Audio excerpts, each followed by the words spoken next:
जय माता दी। संतोषी माता की जय। आज हम सुनेंगे संतोषी माता की व्रत कथा। यह कथा हमें हर शुक्रवार सुननी चाहिए, चाहे हम व्रत करें या ना करें।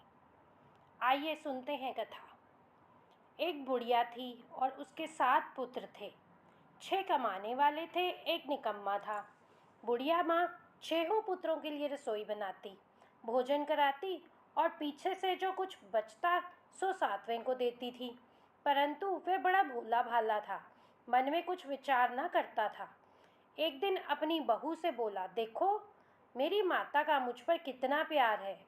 वह बोली, क्यों नहीं, सबका जूठा बचा हुआ तुम्हें खिलाती हैं। वह बोला, भला ऐसे भी कहीं हो सकता है? मैं जब तक आंखों से न देखूं मैं कैसे मान लूं? बहू ने हंसकर कहा, तुम देख लोगे तब तो मानोगे। कुछ दिन बाद बड़ा त्योहार आया। घर में 7 प्रकार के भोजन और चूरमा के लड्डू बने। ये जांचने को सिर दर्द का बहाना कर पतला कपड़ा सिर पर ओढ़कर रसोई घर में सो गया और कपड़े में से सब दिखता रहा। 6 भाई भोजन करने आए। उसने देखा माँ ने उनके लिए सुंदर सुंदर आसन बिछाए, 7 प्रकार की रसोई परोसी है। वह आग्रह करके जिमाती है। वह देखता रहा। 6 भाई भोजन कर उठे, तब माता ने उनकी जूठी थालियों में से लड्डुओं के टुकड़ों को उठाया और एक लड्डू बनाया। जूठन साफ कर बुढ़िया माँ ने पुकारा, उठो बेटा, 6 भाइयों का भोजन कर गए, अब तू ही बाकी है, उठ ना, कब खाएगा? वह कहने लगा, माँ मुझे भोजन नहीं करना, मैं प्रदेश जा रहा हूँ। माता ने कहा, कल जाता है तो आज ही जा। वह बोला, हाँ हाँ आज ही जा रहा हूँ। यह कहकर वह घर से निकल गया। चलते समय बहू की याद आई। वह गौशाला में कंडे थाप रही थी। वहीं जाकर उससे बोला, हम जावे प्रदेश को, आवेंगे कुछ काल, तुम रहियो संतोष से, धर्म अपनो पाल। वे बोली, जाओ पिया आनंद से, हमरी सोच हटाए, राम भरोसे हम रहें, ईश्वर तुम्हें सहाय। दे निशानी आपनी, देख धरूं मैं धीर, सुध हमरी मति बिसारियो, रखियो मन गंभीर। वे बोला, मेरे पास तो कुछ नहीं, ये अंगूठी है, सो ले लो और अपनी कुछ निशानी मुझे दे दो। वे बोली, मेरे पास क्या है, ये गोबर भरा हाथ है। यह कहकर उसकी पीठ में गोबर के हाथ की थाप मार दी। वह चल दिया। चलते चलते दूर देश में पहुंचा। वहां पर उसे एक साहूकार की दुकान दिखी, जहां जाकर उसने कहा, भाई मुझे कोई नौकरी पर रख लो। साहूकार को ज़रूरत थी, बोला, यहीं रह जा। लड़के ने पूछा, वेतन क्या दोगे? साहूकार ने कहा, काम देखकर दाम मिलेगा। साहूकार की नौकरी मिली। वे सवेरे 7 बजे से रात तक नौकरी पर ही रहने लगा।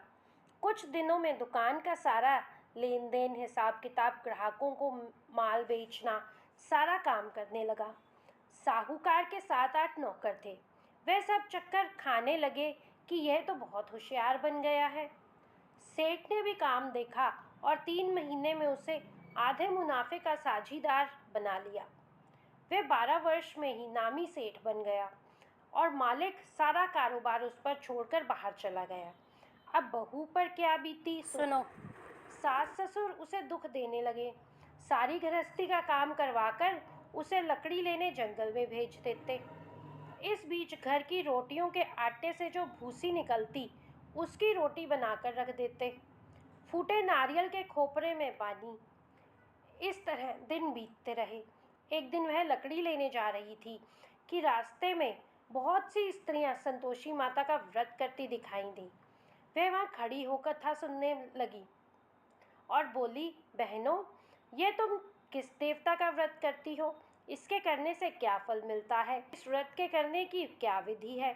यदि तुम अपने व्रत का विधान मुझे समझा कर कहोगी तो मैं तुम्हारा एहसान मानूंगी। उनमें से एक स्त्री बोली, सुनो, ये संतोषी माता का व्रत है। इसके करने से निर्धनता, दरिद्रता का नाश होता है, लक्ष्मी आती है, मन की चिंताएं दूर होती हैं, घर में सुख होने से मन को प्रसन्नता और शांति मिलती है। निपुत्र को पुत्र मिलता है, प्रीतम बाहर गया हो तो जल्दी आता है, कंवारी कन्या को मनपसंद वर मिलता है, राजद्वारे में बहुत दिनों से मुकदमा चल रहा हो तो खत्म हो जाएगा, सब तरह सुख शांति हो, घर में धन जमा हो, पैसा जायदाद का लाभ हो, रोग दूर हो जावे और जो कुछ मन में कामना हो वे सब संतोषी माता की कृपा से पूर्ण हो जाती है, इसमें संदेह नहीं। वह पूछने लगी, यह व्रत कैसे किया जाता है, यह भी बताओ तो बड़ी कृपा होगी।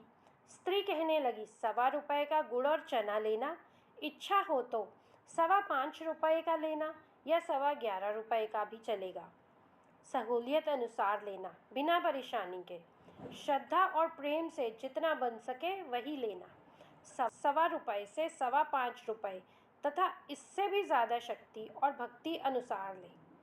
हर शुक्रवार को निराहार रहे, कथा कहना और सुनना, इसके बीच क्रम टूटे नहीं, लगातार नियम पालन करना। सुनने वाला कोई ना मिले तो घी का दीपक जला उसके आगे जल का पात्र रखकर कथा कहना, परंतु नियम न टूटे।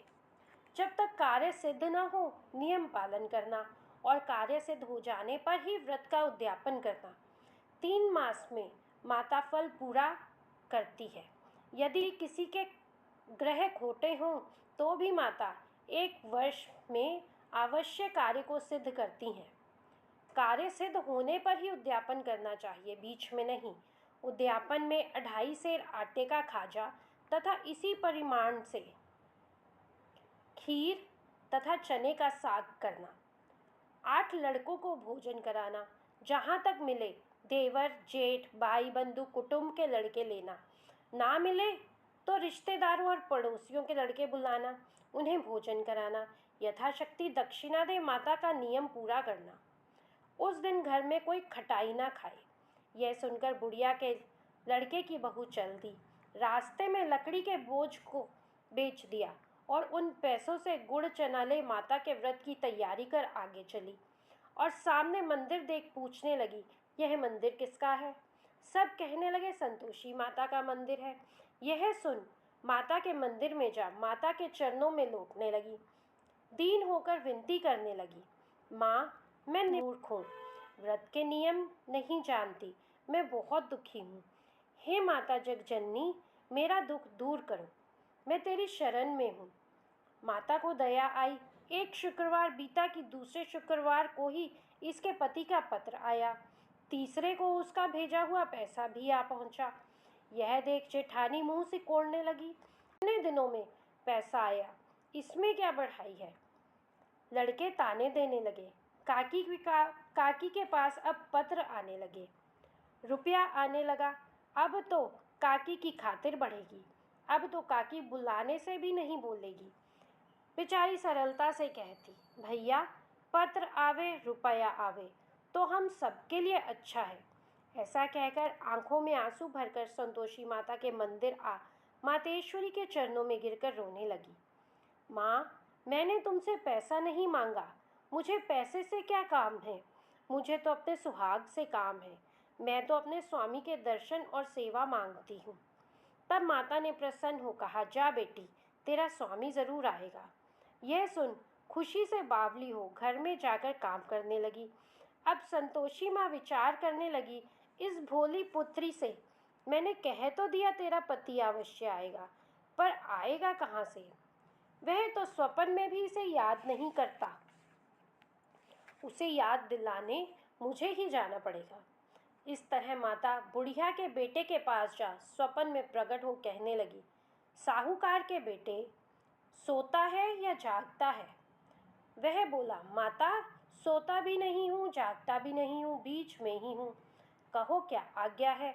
माँ कहने लगी, तेरा घर बार कुछ है या नहीं?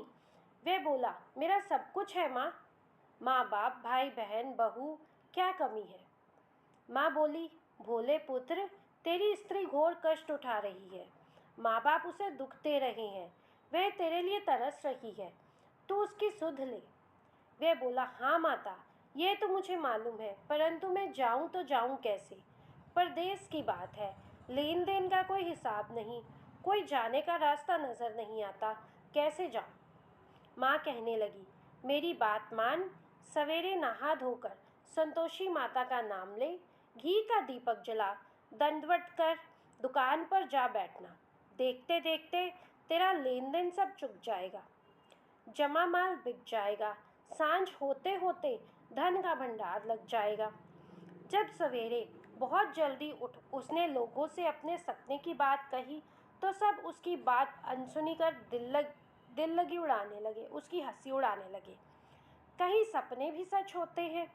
एक बूढ़ा बोला, देख भाई, मेरी बात मान, इस प्रकार साथ झूठ करने के बदले देवता ने जैसा कहा है वैसा करने में तेरा क्या जाता है। वह बूढ़े की बात मान स्नान कर संतोषी माँ को दंडवत कर घी का दीपक जलाकर दुकान पर जा बैठा। थोड़ी देर में वह क्या देखता है कि देने वाले रुपया लाए, लेने वाले हिसाब लेने लगे। कोठे से भरे सामानों के खरीदार नगद दाम में सौदा करने लगे। शाम तक धन का ढेर लग गया। माता का चमत्कार देख प्रसन्न हो मन में माता का नाम ले घर ले जाने के वास्ते गहना कपड़ा खरीदने लगा। वहाँ के काम से निपट वह घर को रवाना हुआ। वहाँ बहू बेचारी जंगल में लकड़ी लेने जाती है, लौटते वक्त माँ के मंदिर पर विश्राम करती है। वह तो उसका रोजाना रुकने का स्थान था। दूर से धूल उड़ती देख वह माता से पूछती है, हे माता, ये धूल कैसी उड़ रही है। माँ कहती है, हे पुत्री, तेरा पति आ रहा है। अब तू ऐसा कर, लकड़ियों के 3 बोझ बना ले। एक नदी किनारे रख, दूसरा मेरे मंदिर में रख और तीसरा अपने सिर पर। तेरे पति को लकड़ी का गट्ठा देखकर मोह पैदा होगा। वह वहाँ रुकेगा, नाश्ता पानी बना खाकर माँ से मिलने जाएगा। तब तू लकड़ियों का बोझ उठाकर घर जाना और बीच चौक में गट्ठा डालकर 3 आवाज़ें जोर से लगाना। लो सासू जी, लकड़ियों का गट्ठा लो, भूसी की रोटी दो और नारियल के खोपरे में पानी दो। आज कौन मेहमान आया है। माँ की बात सुन बहू बहुत अच्छा माता कहकर प्रसन्न हो लकड़ियों के 3 गट्ठे ले आई। एक नदी तट पर, एक माता के मंदिर पर। इतने में ही एक मुसाफिर आ पहुंचा। सूखी लकड़ी देख उसकी इच्छा हुई कि अब यहीं विश्राम करे और भोजन बनाकर खाकर गांव जाए। इस प्रकार भोजन बना, विश्राम कर वह गांव को गया। सबसे प्रेम से मिला। उसी समय बहू सिर पर लकड़ी का गट्ठा लिए आती है। लकड़ी का भारी बोझ आंगन में डाल जोर से 3 आवाज़ देती है। लो सासू जी, लकड़ी का गट्ठा लो, भूसी की रोटी दो, नारियल के खोपरे में पानी दो। आज कौन मेहमान आया है। यह सुनकर सास बाहर आ अपने दिए हुए कष्टों को भुलाते हुए कहती है, बहू ऐसा क्यों कहती है, तेरा मालिक ही तो आया है। आ बैठ, मीठा भात खा, भोजन कर, कपड़े गहने पहन। इतने में आवाज़ सुनकर उसका स्वामी बाहर आता है। अंगूठी देख व्याकुल हो माँ से पूछता है, माँ ये कौन है। माँ कहती है, बेटा ये तेरी बहू ही तो है। आज 12 वर्ष हो गए, तू जब से गया है तब से सारे गांव में जानवर की तरह भटकती फिरती है। कामकाज घर का कुछ करती नहीं, 4 समय आकर खा जाती है। अब तुझे देख भूसी की रोटी और नारियल के खोपरे में पानी मांगती है। वह लज्जित हो बोला, ठीक है माँ, मैंने इसे भी देखा है और तुम्हें भी देखा है। अब मुझे दूसरे घर की ताली दो तो उसमें रहूं। तब माँ बोली, ठीक है बेटा, तेरी जैसे मर्जी। कहकर ताली का गुच्छा पटक दिया। उसने ताली ले दूसरे कमरे में जा तीसरी मंजिल के ऊपर था, खोलकर सारा सामान जमाया। एक दिन में ही वहाँ राजा के महल जैसा ठाट बाट बन गया। अब क्या था, वे दोनों सुखपूर्वक रहने लगे। इतने में अगला शुक्रवार आया। बहू ने अपने पति से कहा कि मुझे माता का उद्यापन करना है। पति बोला, बहुत अच्छा, खुशी से करो। वे तुरंत ही उद्यापन की तैयारी करने लगी। जेठ के लड़कों को भोजन के लिए कहने गई। उसने मंजूर किया, परंतु पीछे जेठानी अपने बच्चों को सिखलाती है, देखो रे, भोजन के समय सब लोग खटाई मांगना, जिससे उसका उद्यापन पूरा ना हो। लड़के जिमने आए, खीर पेट भरकर खाई, परंतु याद आते ही कहने लगे, हमें कुछ खटाई दो, खीर खाना हमें नहीं भाता, देखकर अरुचि होती है। बहू कहने लगी, खटाई किसी को नहीं दी जाएगी, यह तो संतोषी माता का प्रसाद है। लड़के तुरंत उठ खड़े हुए और बोले, पैसा लाओ। भोली बहू कुछ जानती नहीं थी, सो उन्हें पैसे दे दिए। लड़के उसी समय जा करके इमली ला खाने लगे। यह देखकर बहू पर माताजी ने कोप किया। राजा के दूत उसके पति को पकड़कर ले गए। जेठ जेठानी मन माने खोटे वचन कहने लगे। लूट लूट कर धन इकट्ठा कर लाया था, सो राजा के दूत पकड़ कर ले गए। अब सब मालूम पड़ जाएगा जब जेल की हवा खाएगा। बहू से यह हंसाकर अब क्यों रुलाने लगी। बहू से यह वचन सहन नहीं हुए। रोती रोती माँ के मंदिर में गई। हे माता, तुमने ये क्या किया? हंसाकर अब क्यों रुलाने लगी? माता बोली, पुत्री, तूने उद्यापन करके मेरा व्रत भंग किया है। इतनी जल्दी सब बातें भुला दी। वे कहने लगी, माता, भूली तो नहीं हूँ, ना कुछ अपराध किया है। मुझे तो लड़कों ने भूल में डाल दिया। मैंने भूल से उन्हें पैसे दिए, मुझे क्षमा करना। माँ बोली, ऐसी भी कहीं भूल होती है? वे बोली, माँ, मुझे माफ़ कर दो, मैं फिर तुम्हारा उद्यापन करूँगी। माँ बोली, अब भूल मत करना। वे बोली, अब न होगी। माँ, अब बतलाओ वे कैसे आएंगे? माँ बोली, जा पुत्री, तेरा पति तुझे रास्ते में ही आता मिलेगा। वे घर को चली। राह में पति आता मिला। उसने पूछा, तुम कहाँ गए थे? तब वह कहने लगा, इतना धन कमाया है, उसका टैक्स राजा ने मांगा था, वह भरने गया था। वह प्रसन्न हो बोली, भला हुआ, अब घर चलो। कुछ दिन बाद फिर शुक्रवार आया। वह बोली, मुझे माता का उद्यापन करना है। पति ने कहा, ठीक है। वह फिर जेठ के लड़कों को भोजन के लिए कहने गई। जेठानी ने तो एक दो बातें सुनाई और लड़कों को सिखा दिया कि तुम पहले ही खटाई मांगना। लड़के कहने लगे, हमें खीर खाना नहीं भाता, जी बिगड़ता है, कुछ खटाई खाने को दो। वे बोली, खटाई खाने को नहीं मिलेगी, आना है तो आओ। वे ब्राह्मणों के लड़के ला भोजन कराने लगी। यथाशक्ति दक्षिणा की जगह एक एक फल उन्हें दिया। इससे संतोषी माता प्रसन्न हुई। माता की कृपा होते ही 9वें मास उसके चंद्रमास के समान सुंदर पुत्र प्राप्त हुआ। पुत्र को लेकर प्रतिदिन माताजी के मंदिर में जाने लगी। माँ ने सोचा कि ये रोज आती है, आज क्यों ना मैं इसके घर चलूं, इसका आसरा देखूं तो सही। ये विचार कर माता ने भयानक रूप बनाया। गुड़ और चने से सना मुख, ऊपर सूंड के समान होंठ, उस पर मक्खियाँ भिनभिना रही थी। दहलीज में पांव रखते ही उसकी सास चिल्लाई, देखो रे, कोई चुड़ैल डाकिन चली आ रही है, लड़कों इसे भगाओ, नहीं तो किसी को खा जाएगी। लड़के डरने लगे और चिल्लाकर खिड़की बंद करने लगे। बहू रोशनदान में से सब देख रही थी। प्रसन्नता से पगली होकर चिल्लाने लगी, आज मेरी माताजी मेरे घर आई है। यह कहकर बच्चे को दूध पिलाने से हटाती है। इतने में सास का क्रोध फूट पड़ा। बोली, रांट, इसे देखकर कैसे उतावली हुई है, जो बच्चे को पटक दिया। इतने में माँ के प्रताप से जहाँ देखो वहीं लड़के ही लड़के नजर आने लगे। वे बोली, माँ जी, मैं जिनका व्रत करती हूँ यह वही संतोषी माँ है। इतना कह झट से सारे घर के किवाड़ खोल देती है। सबने माता के चरण पकड़ लिए और विनती कर कहने लगे, हे माँ, हम मूर्ख हैं, हम अज्ञानी हैं, पापी हैं। तुम्हारे व्रत की विधि हम नहीं जानते। तुम्हारा व्रत भंग कर हमने बहुत बड़ा अपराध किया है। हे माता, आप हमारा अपराध क्षमा करो। इस प्रकार माता प्रसन्न हुई। माता ने बहू को जैसा फल दिया वैसा सबको दे। जो पढ़े उसका मनोरथ पूर्ण हो, जो सुने उसके भी सारी मनोकामनाएं पूर्ण हो। बोलो संतोषी माता की जय। जय माता दी।